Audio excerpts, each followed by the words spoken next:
जोखिम उठाने का भाव किस तरीके से उन्होंने सीखा है अपने जिंदगी में, उससे भी आप अच्छी तरह समझते हैं। मैं आपको आश्वस्त करना चाहता हूं कि प्रधानमंत्री मोदी जी के नेतृत्व में जैसा आप चाहते हैं वैसा हो कर रहे हैं। नमस्कार, knocking-news.com में आपका स्वागत है। मैं हूं गिरिजेश वशिष्ठ।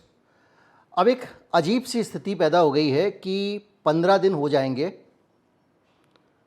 और पहलगाम वाले मामले में अभी तक लारा लप्पा चल रहा है, बातचीत चल रही है, मीटिंग हो रही है तरह तरह की, लेकिन कुछ भी ठोस दिखाई नहीं दे रहा है। कुछ ऐसा दिखाई नहीं दे रहा है जिसमें लगे कि कुछ एक्शन हो सकता है। और ये चीज़ धीरे धीरे करके भारत की स्थिति को कमज़ोर कर रही है। और भारत की स्थिति को कमज़ोर कैसे कर रही है और कैसे सरकार को अब कुछ करना पड़ेगा, इसको अगर आप समझना चाहें तो इसका एक सीधा सा तरीका है कि आप सरकार के तेवर देखिए और सरकार की डिलीवरी देखिए। जैसे ही घटना हुई, कहाँ सऊदी अरब मोदी जी गए हुए थे, एकदम वहाँ से आए उड़ के आके, वो गए चुनाव रैली में, कश्मीर नहीं गए, कहीं नहीं गए, एयरपोर्ट पे मीटिंग शुरू, ये मीटिंग शुरू, फला मीटिंग शुरू, उसके बाद तमाम सारी बातें। और फिर आपने ये कहा कि हमने तो आदमी को खुला हाथ दे दिया है। अब आर्मी को आपने खुला हाथ दे दिया है तो दूसरे दिन से आदमी देखेगा कि भैया इन्होंने आर्मी को कह दिया है कि जो समय तुम्हें अच्छा लगे, जो काम तुम्हें अच्छा लगे, जहाँ लगे वो करो। अब आदमी देख रहा है आर्मी की तरफ। अब आर्मी क्यों नहीं एक्शन ले रही है? तो एक मैसेज ये जा रहा है कि जो आर्मी चुटकी में निपटा सकती है काम, उसको लंबा लंबा क्यों खींच रही है? इसके पीछे कुछ चीज़ें आपको समझना पड़ेगा, और वो ये है कि भारत सरकार, ऐसा लग रहा है कि पाकिस्तान के साथ में कोई बड़ा गेम करना नहीं चाहती है, और छोटा अब संभव नहीं है। जब आप 13-14 दिन हो जाते हैं आपको और आप बातें भी कर रहे हो, बड़ी सीधी सी बात यह कि या तो आप टेंशन को डिफ्यूज़ हो जान दो, समय के साथ लोगों का गुस्सा भी शांत हो जाता है कि भाई नहीं है आपका प्लान, सरकार सोच समझ के करती है, उसको लग रहा होगा कि देश के हित में नहीं है, तो आप इसको जो है फिर आराम से डिफ्यूज़ होने दो, आप उसमें फिर ज़्यादा तड़का मत लगाओ। अब ये राजनाथ सिंह का बयान सुनिए, छोटा सा। साथियों, एक रक्षा मंत्री के रूप में मेरा दायित्व है कि मैं अपने सैनिकों के साथ मिलकर देश की सीमाओं की सुरक्षा सुनिश्चित करूं, और मेरा यह दायित्व है कि अपनी सेना के साथ मिलकर देश के ऊपर आंख उठाने वालों को मुंहतोड़ जवाब दूं।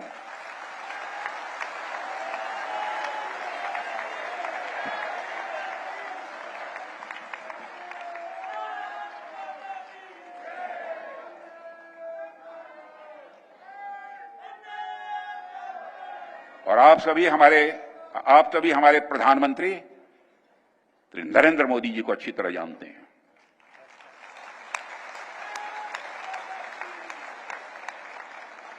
उनकी कार्यशैली से भी अच्छी तरह परिचित हैं, उनकी दृढ़ता से भी अच्छी तरह परिचित हैं।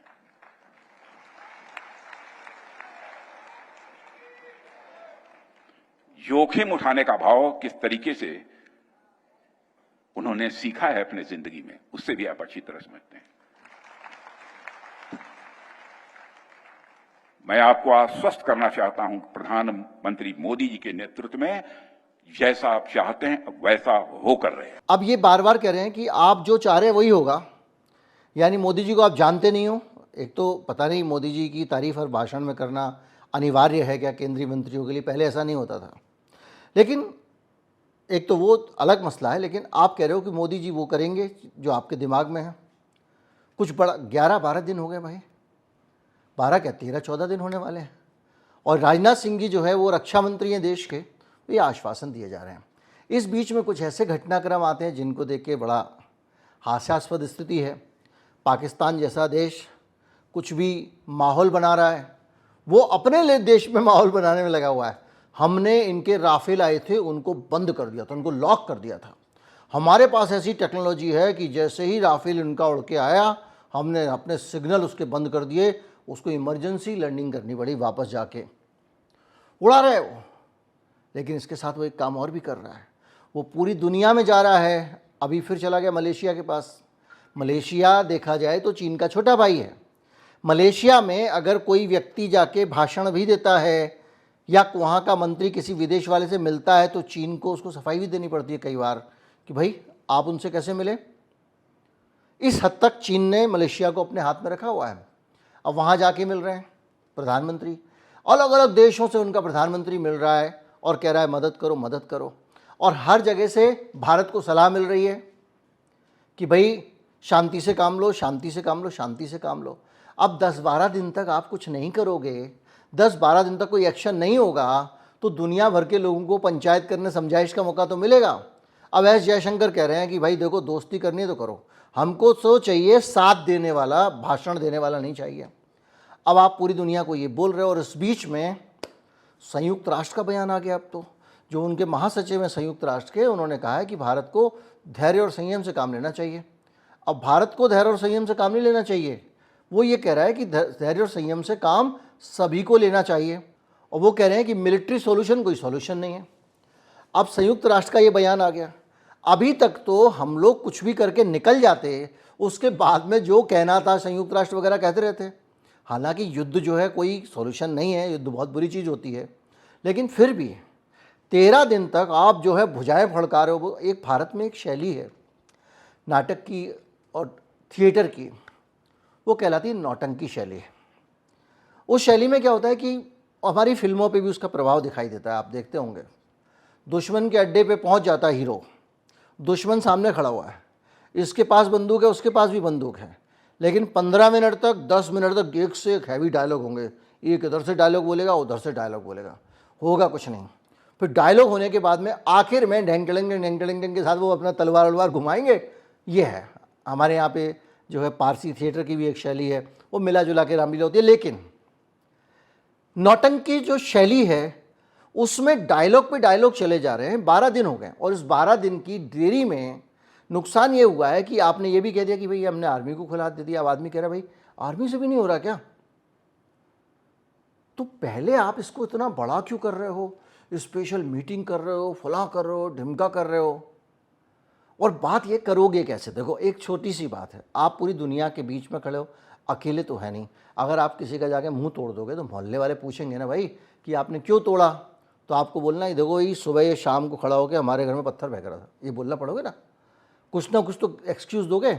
आज तक आपसे वो पकड़े नहीं गए हमलावर। भाई हमलावर को पकड़ते आप, उनसे कुछ गलबातें बातचीत करते, फिर कहते कि देखो भाई हमारे पास ये है, इसी पाकिस्तान ने करवाया। अभी आपने कह तो दिया पाकिस्तान ने करवाया है, आपके पास इंटरसेप्ट है, लेकिन उसको कहीं ना कहीं आपको एक कागज़ में सबूत के तौर पे तो पेश करना पड़ेगा। आप कहोगे इंटरसेप्ट है हमारे पास, तो आपके पास उनकी बातचीत के इंटरसेप्ट थे अगर, तो भाई इंडियन एक्सप्रेस का खुलासा है, आप तो श्रीनगर के आसपास तलाशी कर रहे थे, यानी आपके पास इंटरसेप्ट तो थे लेकिन उतने क्लियर कट नहीं थे जिनसे आप पता कर सको कि वो कहाँ हमला करने वाले हैं। तो अब सरकार ने क्या किया, माहौल तो बना दिया, लेकिन माहौल में जो आपको एक चाहिए था बहाना जिससे कि आप कर सकते थे कांड, वो आपके हाथ में लगा नहीं। अब पाकिस्तान ये कह रहा है कि ये कुछ इनके पास है नहीं, इनका मकसद जो है वो हमको परेशान करना है। अब उसको ये कहने का मौका किसने दिया? वो भी हमने दिया ना। अगर हम देरी ना करते तो आज पाकिस्तान इतना कह पाता क्या? आज सिचुएशन ये है कि हमको किसी भी हालत में, हम अपने देश में लोगों की भावनाएं जगा रहे हैं। अभी ठंडा हो गया मामला थोड़ा बहुत, जाके जाति जनगणना वनगणना आई, फिर शुरू हो गए भाई लोग, फिर जो है वही पराक्रमिक बातें। भाई तुम पराक्रम कर लेना, बाद में ताली बजा लेंगे हम, या लोगों को कम से कम उम्मीद तो मत जगाओ। एक प्रेशर बनता है सिस्टम पे, सेना में, पुलिस में, सरकार में। अब उसका नतीजा ये हुआ है, फिर आप क्या करते हो उसको डिफ्यूज़ करने के लिए? बगलिहार से हमने पानी बंद कर दिया। भाई बगलिहार क्या है पहले ये समझिए। एक हाइड्रो पावर स्टेशन है वहाँ पे। तो क्या होता है कि बांध के अंदर पानी आप भर के रखते हो, नदी के बीच में दरवाज़ा लगा देते हो, ऐसे सरल भाषा से समझिए, तो पीछे पानी भर जाता है, बड़ा सा रिजर्वायर होता है पानी का, तो काफ़ी पानी आपके पास रहता है। जो पाकिस्तान को पानी जा रहा है उसमें से 90% पानी ही हम ले पा रहे हैं, 10% अभी हमारा कोटा, जो हमारा कोटा अभी तक का है समझौते के हिसाब से, समझौता तोड़ना तो छोड़ दो, वो भी अभी हमको पूरा करना है।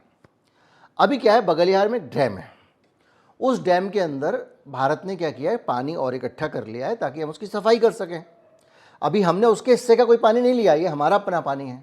सफाई करने के लिए क्या होता है, बांध के नीचे ना सिल्ट भर जाता है, मिट्टी भर जाती है, वो निकालनी ज़रूरी होती है, नहीं तो अब नीचे से मिट्टी भरती जाएगी तो पानी कम आएगा ना उसमें, उसकी सफाई करनी है। अब वो सफाई करनी है, इसको लेकर ही यहाँ मीडिया ने सीन क्रिएट कर दिया।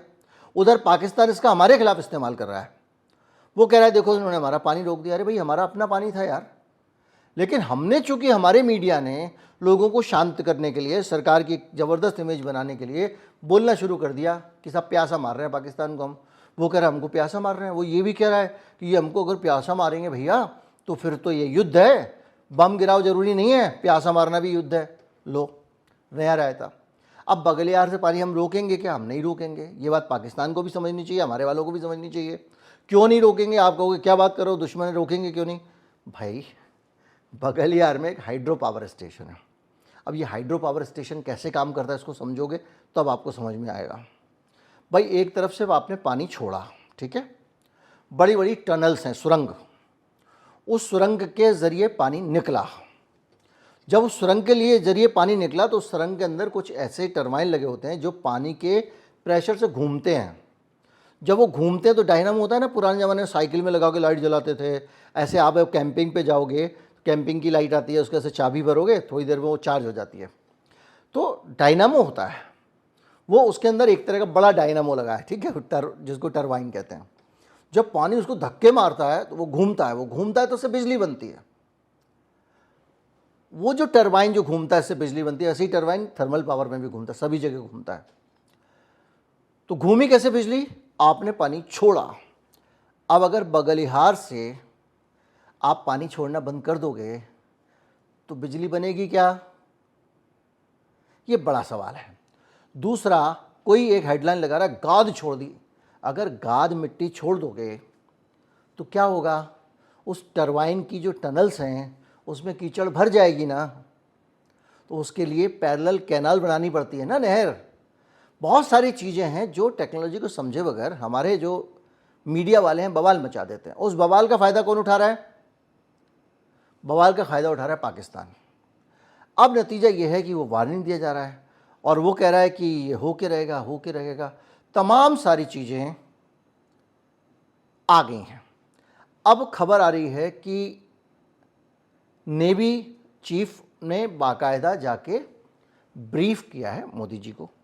एक खबर ये आ रही है कि पुतिन से अब हरी झंडी मिल गई है भारत को।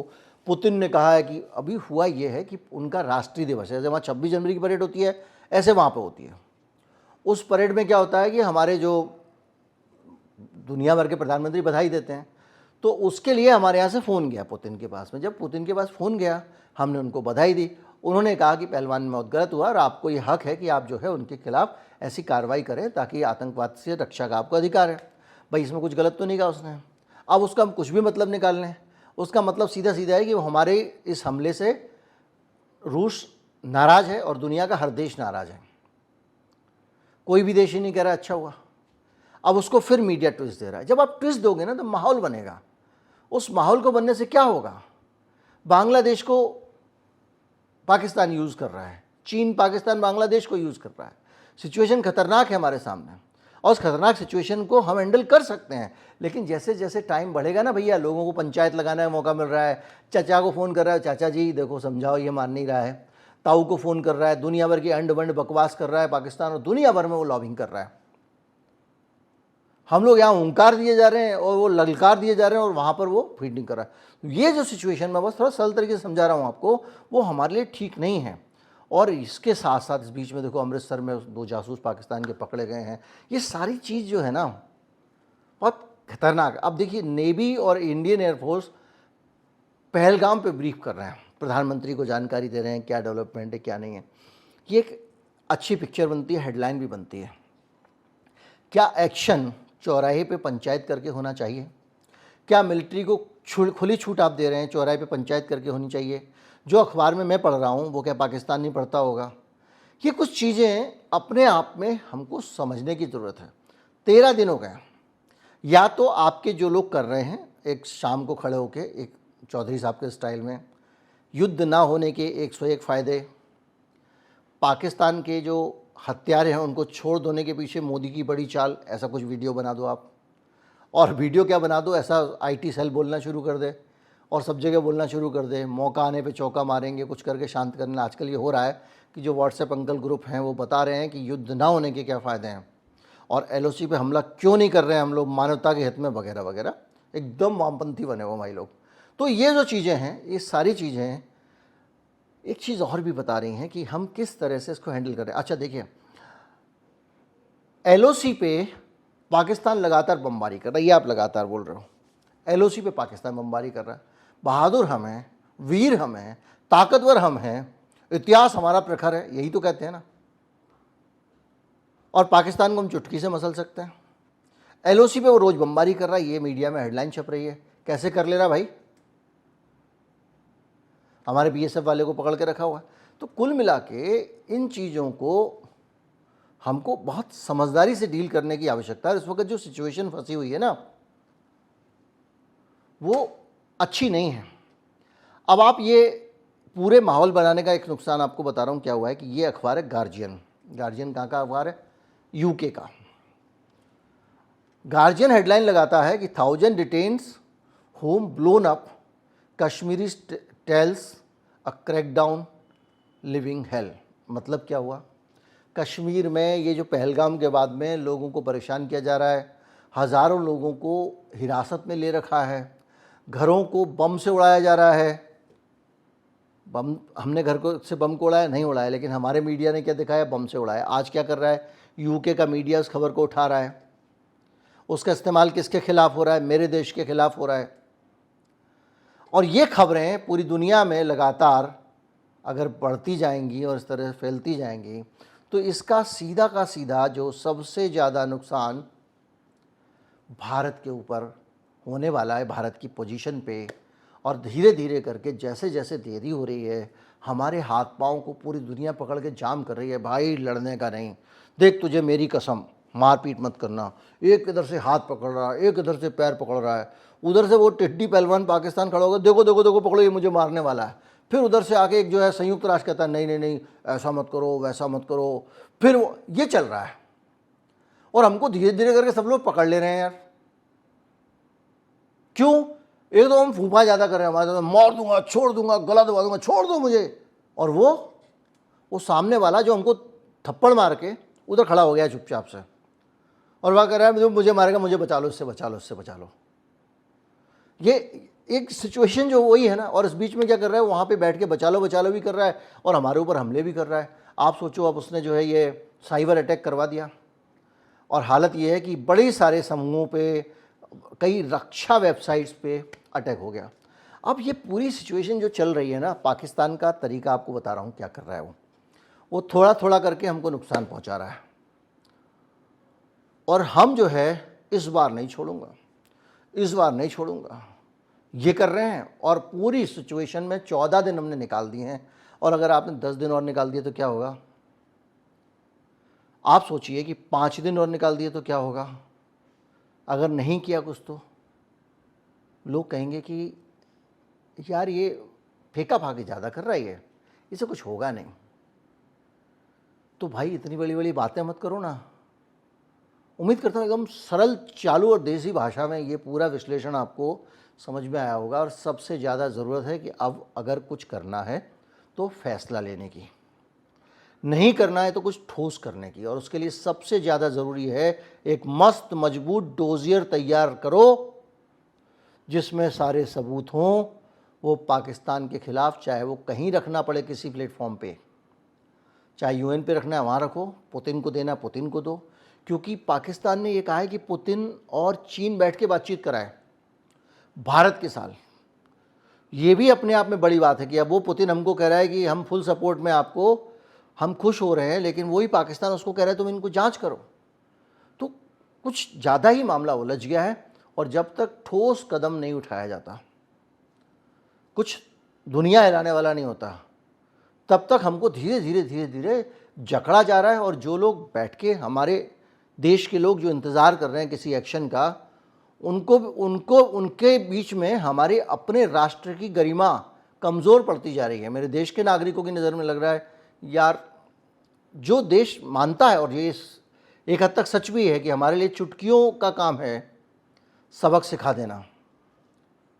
वो ये देख रहा है कि 15 दिन हो गए हैं, क्यों नहीं हो रहा है। मैं वॉर मॉन्गरिंग नहीं कर रहा हूँ, मैं ये नहीं कह रहा हूँ कि सरकार को करना ही चाहिए, लेकिन कम से कम जो करना है वैसा ही माहौल बनाओ।